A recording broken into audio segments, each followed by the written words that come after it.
Hey everyone, it's Ben. It's episode 237. A quick little message before I get into the show. We had a little bit of Wi-Fi trouble for about the first 8 minutes of this show. So in a couple of moments over that first 8 minutes, the sound goes a little bit flat and dead and stuff. So apologies for some of the intermittent sound on the first 8 minutes. But after that, the sound is perfect because we turned off our videos and cracked on. So just wanted to let you know so you don't get off-put by the sound. Sometimes Skype shit. It's not my fault, it's the internet's fault. Blame the internet. But anyway, it gets better. So apologies for the first 8 minutes. Let's get into the show. Hey everyone, Ben Coomber Radio, episode number 237. Now, there's an upward trend on the show that more and more intelligent people are coming on the show, far more intelligent than me, and today is no different. We've got someone that is infinitely more intelligent than me. So this week, you're guaranteed to learn something. This guy has sat in academia for a long time, has an incredible track record with his own performance, all the disciplines he does, what he's interested in. He puts an awful lot of information out into the world that is highly credible. So I'm very excited to speak to him. Mike Israetel, hello. Hey, thanks for having me. Did I pronounce your name okay? Yeah, super well, for sure. Fine, nice one, nice. Mike, dude, let me give you a chance to let the listeners find out who you are. Who is Mike Israetel, and what do you do, man? Yeah, well, thanks for having me on the show. I am a professor of exercise and sports science at Temple University. It's a very large school here in the United States. And I have my PhD in sport physiology, which is basically like the thing I know best is how to take athletes and make them better. And I have a big involvement in bodybuilding. I train for hypertrophy all the time. I've done a couple bodybuilding shows. I'm not that good yet, but I'm getting better. I'm a grappler in Brazilian Jiu-Jitsu. I'm actually not terrible at that. And so I kind of have the academic side and the personal involvement side, and they kind of blend together. So my what I think about all the time is how to eat, supplement, train, and organize your life to get the most performance out of your body. And in many cases, to me, that means the least fat and the most muscle. Awesome. Okay. So I'm interested a bit by your background because you cover a lot of stuff. You've done powerlifting, you've done bodybuilding, you've done grappling. It sounds like you must have been into sport when you were younger. Tell me a little bit about the journey that led you into academia and what I suppose got you really interested about health and fitness. Yeah, my first exposure to sport was when I was a preschooler or a kindergartner in Russia. Until I was 7 years old, I was born and grew up in Russia, and I remember people playing soccer in an indoor facility, and I was the kid that stood outside because when 5-year-olds play soccer, everyone centers around the ball and tries to kick the ball as hard as possible in any direction it'll go. I was the kid that stood outside of the pile of people, opportunistically waiting for the ball to pop out. So that was my first memory of formal sport. And eventually, so I didn't really do a whole lot of sports. I just ran around and played in the neighborhood. And in the 9th grade, one of my best friends, who to this day is one of my best friends, I wanted to hang out with him after school, and he said, "Hey man, I can't hang out. I'm going to go to wrestling practice. I'm going to try out for the wrestling team." And I was like, "Oh, that's kind of cool. I'm going to try to do that." So I went with him to wrestling practice, and I think that kind of changed my life forever. I started wrestling. I weighed about just under 50 kilos at the time, and I began to wrestle, and I wrestled for 4 years. Not incredibly successfully. I never put much effort into it, but I did realize that for wrestling, I realized the importance of strength and being lean and being jacked. So I started lifting weights to try to get better at wrestling, and I ended up falling in love with weights so much that in college, all I did was do anything best for. I lifted weights all through college. I realized that I was in range for some federation records in the bench press, so I ended up benching. What was it, around 170 kilos at 80 kilos body weight or something like that. Nice. In college. And yeah, it was pretty cool. And then I was powerlifting for a while, and then I sort of body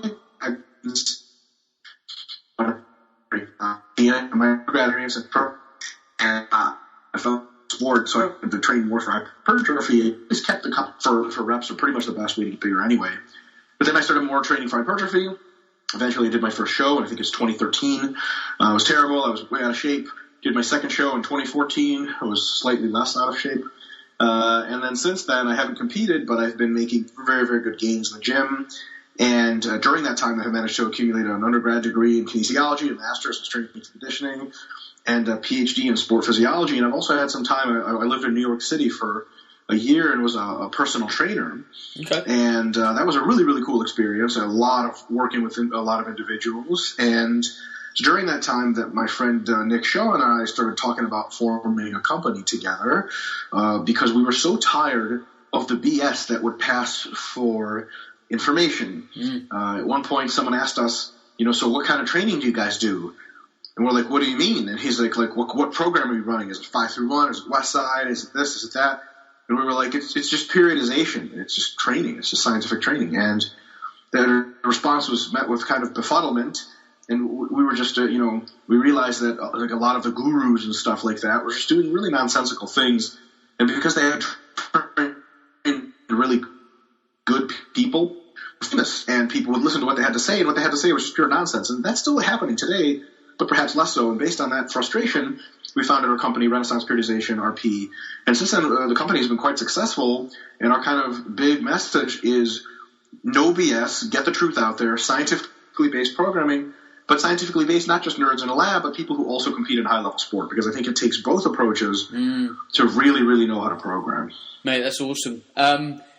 For anyone listening, apologies if there are some breakups in the Wi-Fi. I'm not going to stop, start, and all sorts. Like, sometimes Wi-Fi is just a bit shit. It's only intermittent. Please bear with us, deal with it. Mike, you grew up in Russia. I'm interested in when you went over to the US. When I was 7 years old, so I still speak Russian. 7, okay. Crappily, but fluently. So I'm interested, culturally, what do you... Because you've got a strong work ethic, you are focused, you do a lot of stuff, you're academic, but you're applied as well. Do you thank some of the cultural things that were kind of inbuilt to you from growing up in a Russian family when you were younger?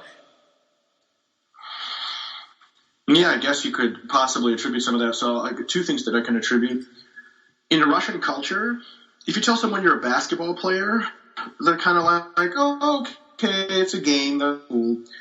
A lot of people, if you tell them you're either a weightlifter or a wrestler, they're like, oh, wow, it's cool. It's considered like a manly sport. Because I think in the United States and almost certainly in the UK, if you tell someone you wrestle or you lift weights, they kind of give you this look like not a lot of people are really culturally, which basically means that the Ashkenazi Jews in general, basically wherever from the world, which is usually Eastern Europe, there's a huge cultural element. For example, I go to rewarding high academic achievements and high business Russian dinner parties, so there's obviously alcohol. My parents, for example, when I told them that I just wanted to get a master's degree, usually they'll nag. They didn't exactly say it was a bad idea, but they kind of were like, really, you don't want a PhD? It was one of those things where, if you are from an Ashkenazi Jewish family, and you show a talent for the intellectual, communication. The cultural emphasis is on, and I'm pushing you as far as Russian Jewish ancestry. So if your parents in an Ashkenazi Jewish family realize that you might not be the most intellectually talented person,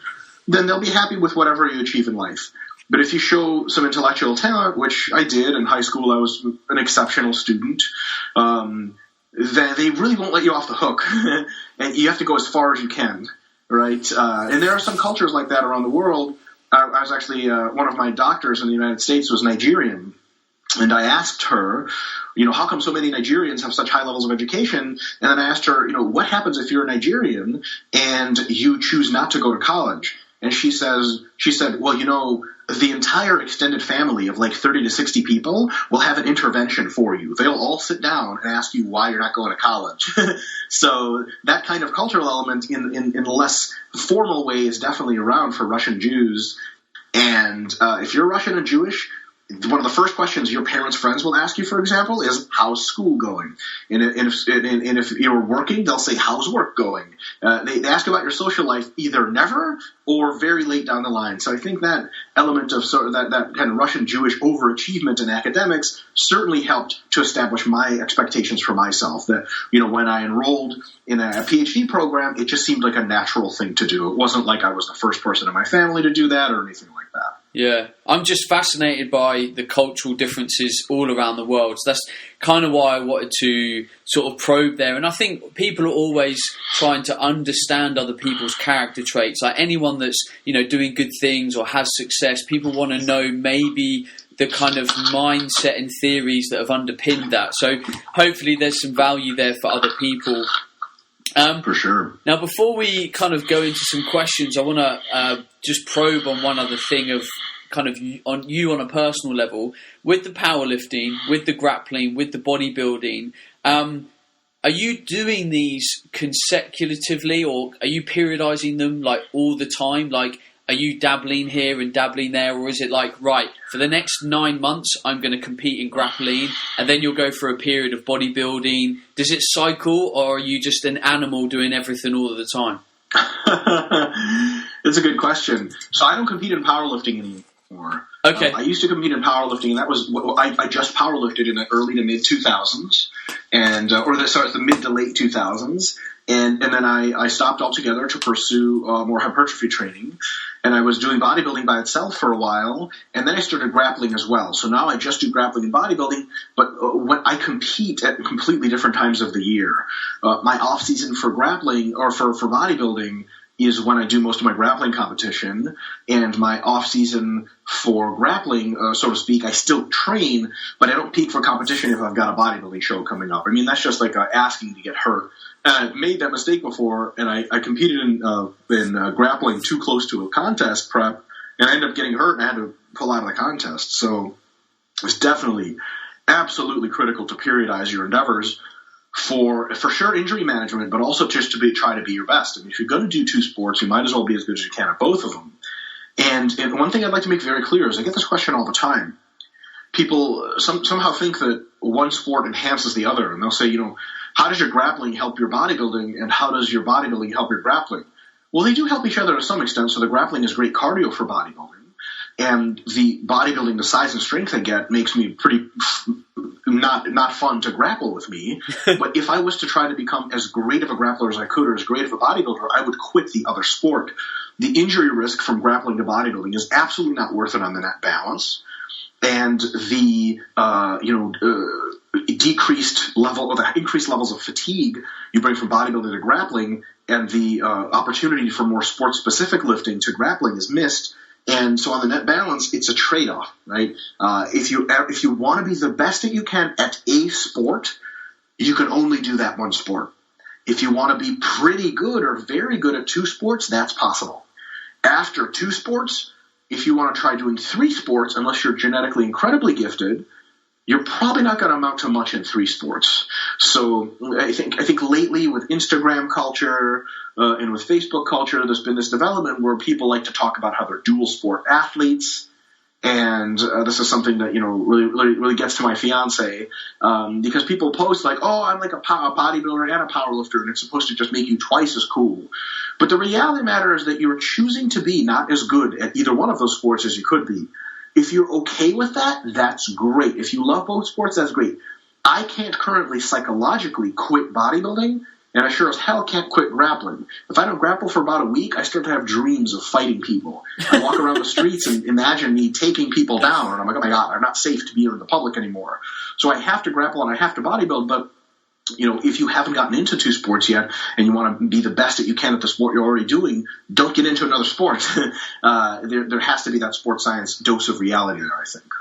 Is there one or two things that you have to ensure that you keep on top of to make that kind of transition in and out of grappling efficient? And I suppose one thing I might be thinking in the back of my mind is, do you have quite a rigid flexibility program? Are you quite keen on mobility? Because, for me, most bodybuilders I know are usually not as mobile as they could be.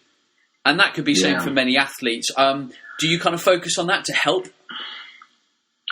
Well, so I don't actually do too much dedicated flexibility training. I'll do a little bit of stretching pretty regularly after my cardio sessions and non-jiu-jitsu cardio. But what I do focus on is I do every single lift with completely full range of motion. All of my squats are all the way down. My stiff-legged deadlifts are all, until my hamstrings almost pop off. My bench pressing, my dumbbell pressing is below my shoulder joint, like it's that deep. So when I do a full range of motion in training, my pull-ups are basically either the chin way above the bar, or often my actual clavicles touch the bar at the top. And with that kind of full range of motion training, I am training my flexibility and my mobility as well as my strength every time I lift a barbell. So that when I get into a jiu-jitsu situation, I'm strong through a completely full range of motion, which means there is no opportunity to expose weakness. So, for example, if I was used to doing barbell pressing, not going all the way down to my chest and not locking all the way out, and then in jiu-jitsu, I had somebody on top of me holding me down with a good hip bump and locking out the arms as well, pushing off the chest, I could get them off. But usually in jiu-jitsu, the very good grapplers will stay super low on you. They're chest to chest. So if you want to push them off, you start from a super deep position of pressing, often with your arms, with your hands being below your chest level. If you train with partial ranges of motion, that's going to be a very alien position to you. You're not going to have a high level of force development there, right? That's what mobility is defined as, strength through a full range of motion. Your flexibility might be okay, but your mobility would suck if you just trained with partials all the time, which a lot of bodybuilders unfortunately do. So for me, because I train with a full range of motion, there's no position anyone puts me in which I'm weak. I'm strong to my fullest abilities through all positions. And in addition to that, a little bit on the nerdy sports science end, my jiu-jitsu game, with the help of my coaches, is structured around my appearance and my performance abilities. There are a variety of tactics and strategies in jiu-jitsu which require extreme levels of flexibility. I don't play that game. I play what's called a smash game. And a smash game sounds exactly like what it is.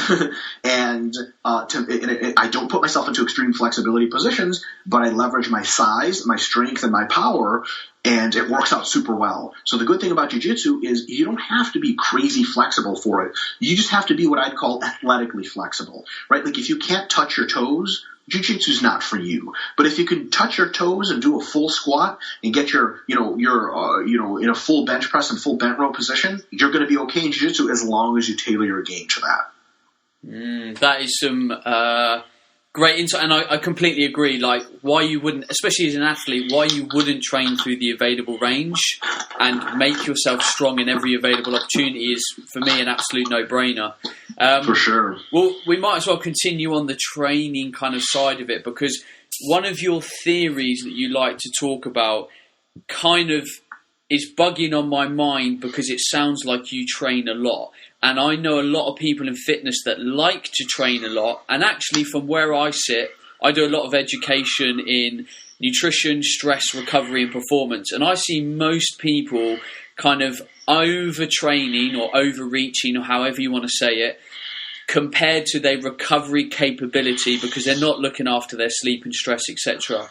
Now, you have a theory, MRV, maximum recoverable volume.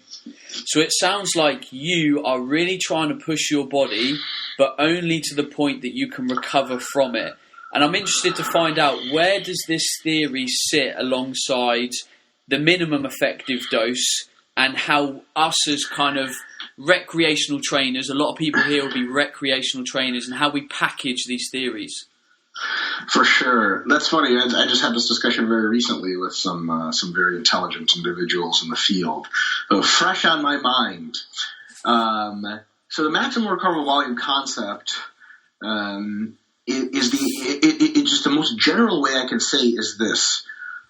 If you can recover and adapt beneficially to more training than you're currently doing, you're literally just leaving training on the table, right? It's akin to having a dinner before a very long journey, before a 5-hour hike.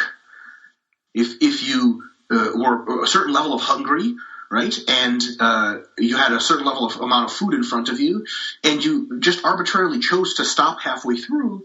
When you get about halfway through the hike, you're going to be like, damn it, I wish I had finished my food. It would have benefited me. Why the hell didn't I do that? You were just literally leaving food on the table. And same thing with recovery. If you could recover and adapt to more, if you could benefit from more, why not do more? Unless you don't want to get better, in which case, fine. But then, the concept, such scientific concepts are irrelevant if you don't want to get your best. Then you could just lift weights and eat and be okay. You don't have to think about anything very, very, in depth. On the other hand, if you cannot recover, if training is too much, it's not just that, extra is okay, but as long as I hit the amount I need, extra actually taxes your recovery so much it interferes with adaptation. You actually get actively worse if you train more than you can recover from. Because as we can see in the very definition of the word recovery, to recover means to return to your baseline of performance. If you cannot even recover, you cannot return to your baseline of performance, which means you are actively getting worse. So going over your MRV by philosophical definition means getting worse, and that is exactly what happens in physiology. And that's when you start overreaching, etc. So why would you do that? It's ridiculous, right? And a lot of this hardcore bro attitude type stuff is what leads into that, because it's very egotistical. It's very masculine to try to say, it's wartime, brother. Your mind is the only limiting factor, not your body, which is pure nonsense, by the way. So people say, man, there's no such thing as overtraining. And that's just wrong, right? So there's no point in going harder than your body can recover from. Now, if you really want to be hardcore in the truest sense of the word, you are going to not yell and scream during your workouts and do 40-hour workouts. Real hardcore athletes train as close to their recovery abilities as they can and still benefit.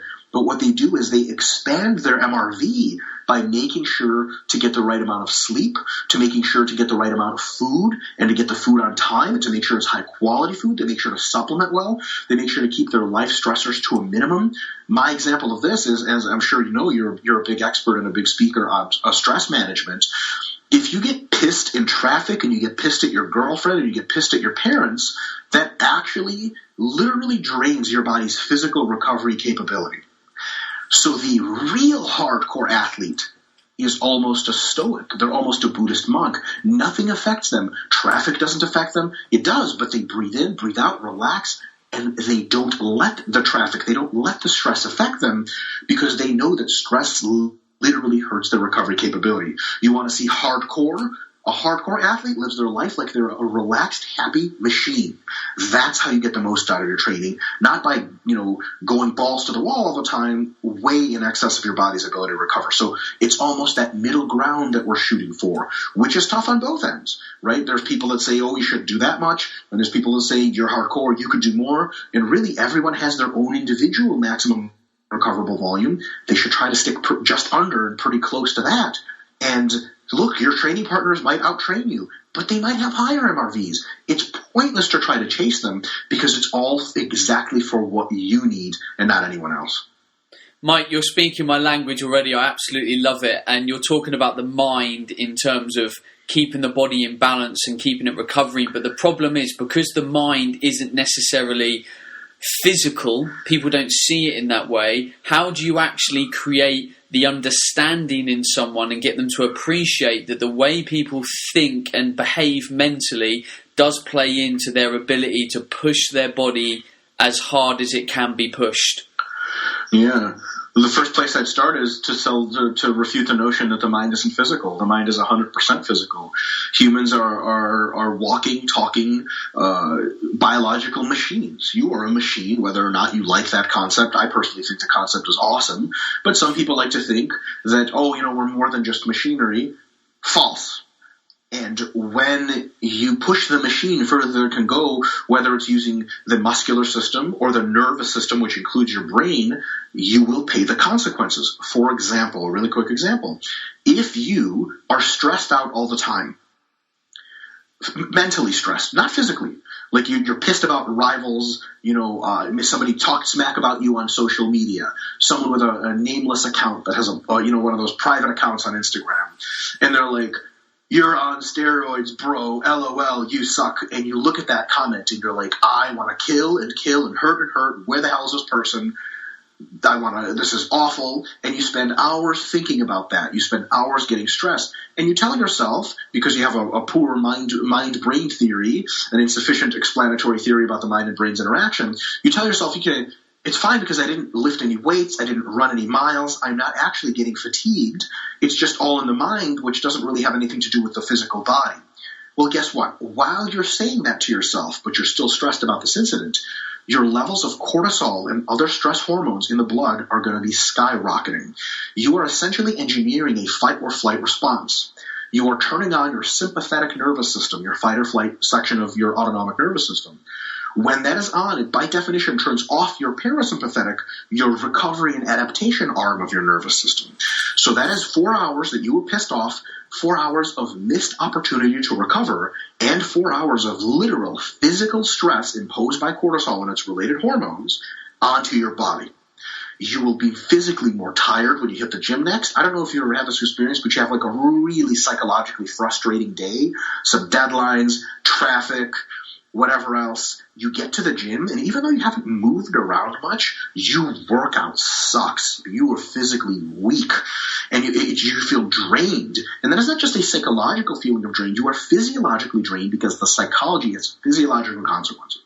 So the real advanced athlete, when they start to get stressed, they think to themselves really quickly, wait, I know how this game plays out. I will not be a victim to cortisol secretion. I will not be a victim to cumulative fatigue.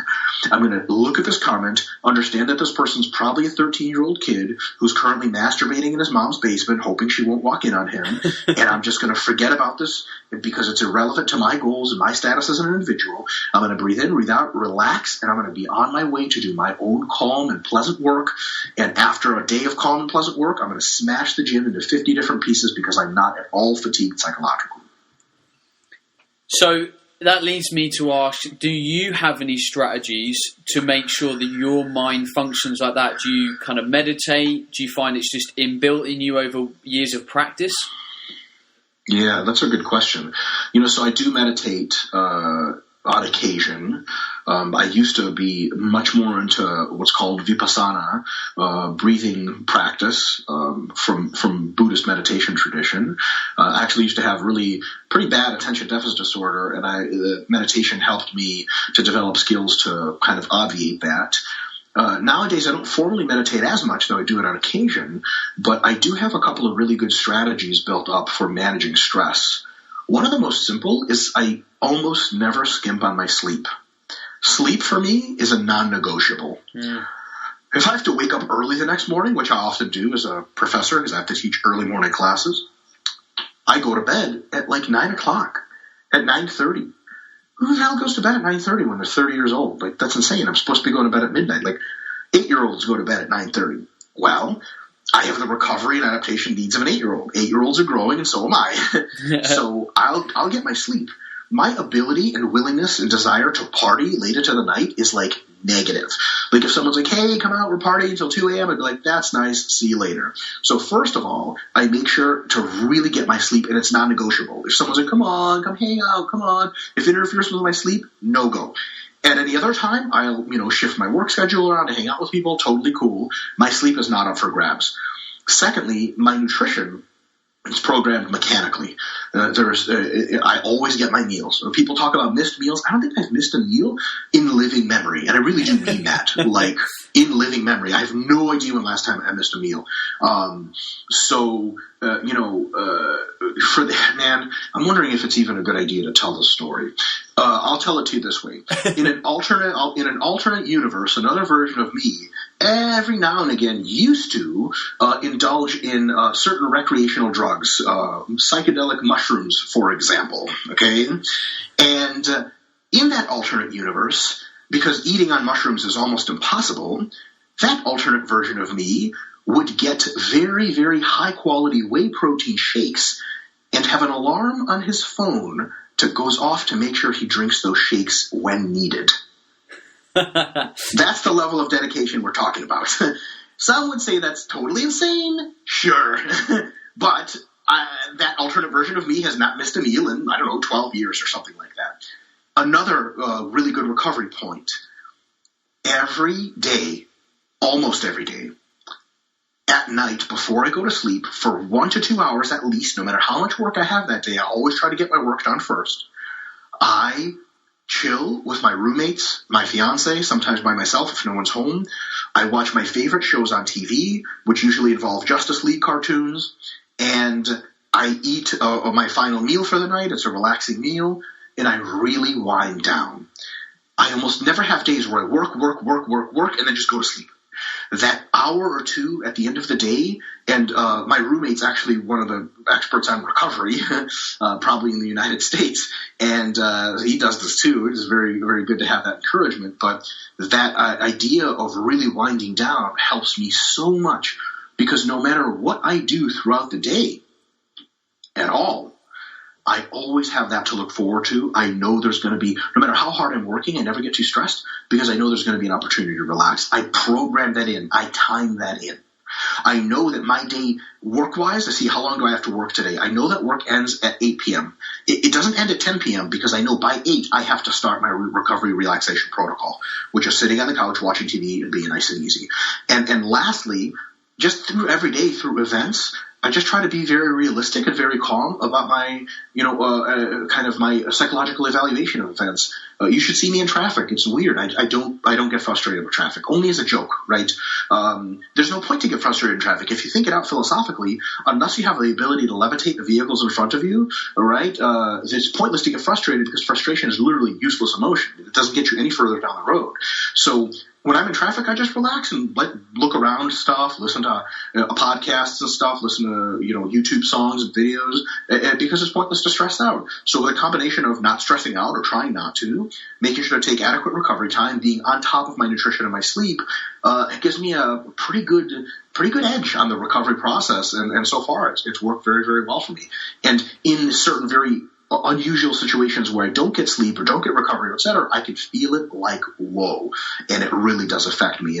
And to people who say, like some people are, tell me about the programs they're running and their recovery, and they say, my sleep has been really crappy this cycle. To me, I'm like, wow, I'm surprised you're getting the numbers you are with your sleep being crap. So I think it's that important to recover well. Mike, you're speaking my language so much. This is fantastic. I want to come back to maximum recoverable volume and actually the physiological element of it. And because I'm wondering, if let's say you're coaching an individual, an athlete, and you're trying to scale and find this point, what are you actually tracking physiologically? Are you looking at heart rate? Do you have some scales that you refer to? Because you can't just listen to the body, because people are really good at kidding themselves. Like, oh, I'm okay, I'm a bit tired, but I'll push harder. And then that just accumulates and it gets worse, and we know how that plays out. Yeah. Well, it's a very tricky question, because a lot of my colleague and roommate, Dr. James Hoffman, and we wrote a whole article. We're going to be writing a whole book. We already have half of it done on the detecting fatigue. And one of the issues with heart rate variables is that a lot of times they're what's called lagging indicators of fatigue. So there's leading, concurrent, and lagging indicators of fatigue. Leading indicators of fatigue are, for example, that day's nutrition. If that day's nutrition sucked, you might not be fatigued yet, but you're going to be fatigued soon. So if you have poor nutrition, that's an indicator that your fatigue is going to be going up. Okay. There's concurrent indicators of fatigue. Strength is one of them. If your strength is down, you are currently fatigued, currently beat up, and you currently need to back off. Lastly, there are lagging indicators of fatigue. Heart rate variability tends to be one of them. When your heart rate variability starts to decline, or your resting morning heart rate starts to elevate, for example, so several of the heart rate variables people track, you're already pretty deep in the shit. And it's a great variable to track for really obtuse individuals that really can grind through reps, and even their strength doesn't suffer, or they're just not going to admit that their strength is suffering. Because, some people, I'm sure you're familiar with the RPE scale. Some people just don't gel with the RPE scale. They'll grind something and literally totally shit themselves on a rep, and they'll be like, that was an 8.5. And you're like, okay, obviously you have no idea what that means. Right? A 10 is when they're like squatting in the sun or something like that. So for those individuals, heart rate variability can be great because like when that starts to go, you're definitely in need of backing. So for individuals that I coach at a higher level, which is not that many nowadays because I'm mostly a writer and an academic, etc., I really focus on making sure the leading indicators are all taken care of. So when they tell me, hey, listen, my nutrition's been kind of off, I kind of have sleep stuff, I say, take a light day for the next 2 days. When you feel more recovered, come back and hit it hard. So we use leading indicators a ton. We use concurrent indicators. So if their strength is down by RPE or by how many reps they got at a certain percentage, we tend to back off there and make adjustments there. Lastly, we use some lagging indicators, but we don't rely on the lagging ones because good coaches should catch the leading ones and the concurrent ones first. Now, of course, if the lagging indicators are off, you have issues. One of another lagging indicator is sleep. It's if your sleep quality starts to deteriorate and your hunger starts to go down, you're pretty overreached. But at that point, you're very overreached. So as a last resort, we do use lagging indicators, but for the clients that work with me most closely, I have a pretty good no bullshit relationship with them. And I've been working for most of them for years. They know, they can tell leading indicators really well and concurrent indicators very well. It almost never gets to me with my clients to that we have to use the lagging indicators. Fantastic. And I think the problem for a lot of everyday trainers in why they don't do this is because there is a lack of a scientific approach to this, because what develops is an anxiety around backing off. So scientifically, if I take a week off, the only thing that really needs to change with my training and nutrition is probably my calorie intake, and I might reduce my carbohydrates slightly. I'm no longer training, don't have as much energy going out, I'll tweak my nutrition. But because people don't follow and adhere to enough scientific principles, they're like, shit, if I stop training as much, I will lose all my gains and my biceps will melt. So when we apply science, this doesn't happen, surely? I mean, many people are incredibly paranoid about losing their gains. That tends to go away with age and with experience in the sport, because when you do take a week off, or a very easy week, a deload week, active rest, even for 2-3 weeks, you do deflate a little bit because your intramuscular water retention goes down. You're not always muscle damaged and you're not thus halfway pumped. Then you do feel a little like, oh God, I look like shit. 2 workouts in, you look your all-time best after that. So with experience, you quickly realize, okay, I don't actually lose any muscle within a week, and that's nonsense. But especially for beginners and intermediates, that's a very serious concern. And I think it's a matter of coaching to really inform the individual that, look, I mean, we're not losing anything like this. And to be honest, taking a week off is rarely the answer. Taking a week of easier training is usually the answer. But even easier training can be incredibly frustrating, because it's so frustrating to go into the gym and just do kind of halfway stuff, and you feel like you're not even doing anything. And it's kind of embarrassing, right? Because, like, I've had a guy compliment me on the weights I was using on my deload for squatting, and the only thing I could think of was, my God, you should have seen me last week during my peak week. You've really been blown away. And I was kind of like, man, this guy's leaving the gym thinking this is as strong as I am, and it's not. So it's kind of embarrassing too to be using light weights in the gym. I don't know if I know a way around that other than just speaking to your client and introducing them to a higher level of maturity. And one thing that does work for me often is telling clients, kind of giving them a real world perspective and saying, look, if you're worried about losing your gains in a week, you are not even among the first 10 million people to worry about that. You're not the first person to stumble on that, and all 10 million people before you were wrong. You can just be another wrong person if you like. A truly mature athlete, a mature individual who knows science, understands that you can't lose appreciable amounts of muscle over a week of less or no training, and in fact the net effect of fatigue reduction is going to magnify your muscle gains many-fold over what you would have gotten had you never taken that easy week. Another really cool strategy, very related to that, is to give people the understanding of delayed gratification. In many areas of our lives, we work for things that don't immediately pay off. So, for example, when you get a college degree, when you go to university, it takes like 3 or 4 years until you can actually start to make any money. And what are you doing during that time? You're losing money. You're paying for school. So to someone who had just only simple, right there in the moment gratification psychology, they say, oh, hell no, I'm not going to school. I'm not losing money for 3 or 4 years. Most intelligent people would kind of laugh at that person and be like, you idiot, that's not the point. The point is to make much more money later and have the career that you want. But those same intelligent people, when it comes to training, will be like, I got to go to the gym this week. I got to get pumped. I got to train. I can't be taking this much time off. I'm going to lose everything.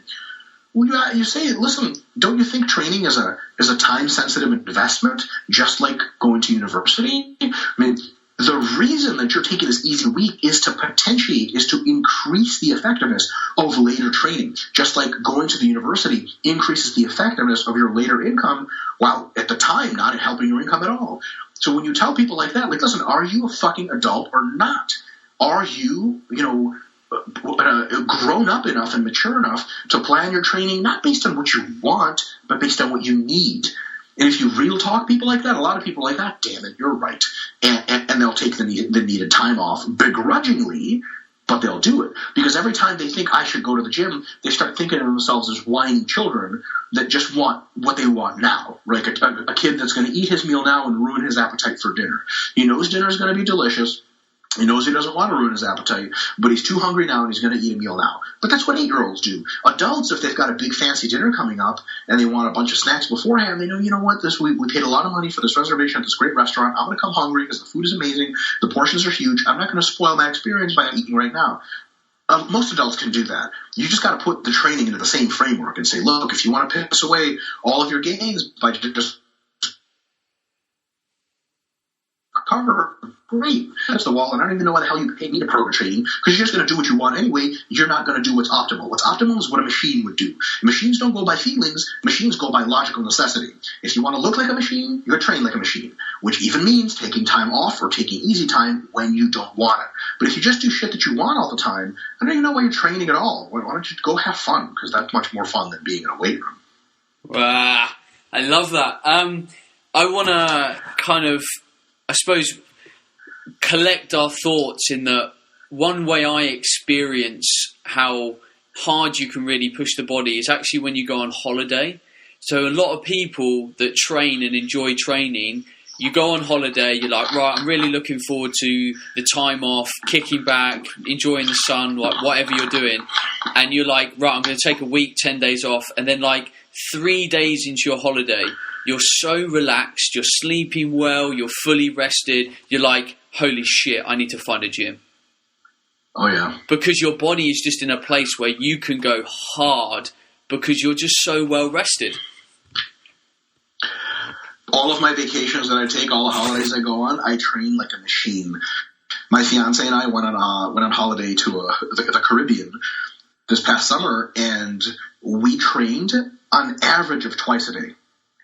The only thing we did other than that was swim, or swim is charitable, sit in the water, and eat delicious 24-hour, available food, sleep 10 hours a night, and that was it. And then we trained our asses off, and it was amazingly productive training. So the thing is, no, you can't be on holiday all the time, but you can take the elements of being on holiday that are what really relaxes you and integrate them as much into your daily life as possible. Don't get needlessly stressed. Make sure you're on top of your food and get lots of sleep. And it's kind of like you're on holiday all the time and you get that awesome growth all the time. Mike, I've really enjoyed this chat. I've kind of brought out the really practical elements of kind of how you approach your scientific side of your brain, which I think is more beneficial for all the people listening rather than talking about real scientific numbers and stuff. I think it's meaningful for people. So thank you for sharing your knowledge today. I'd love for people to be able to find you after today. You put out some great information. You've got loads of information on the internet, including books and stuff. Where can or where should people find you on the internet? Cool, yeah. RenaissancePeriodization.com. We have a blog that I write for and other coaches write for, and it's some really, really good stuff, specifically about dieting and some about training as well. Mike Israetel on Facebook. It's a public account, so you can come follow me, troll me. It'll be really fun. At RP Dr. Mike on Instagram, mostly pictures of me half naked, and then just like usual Instagram, and then at RP Strength, it's Renaissance Periodization's Instagram, and we have pushing 100,000 followers.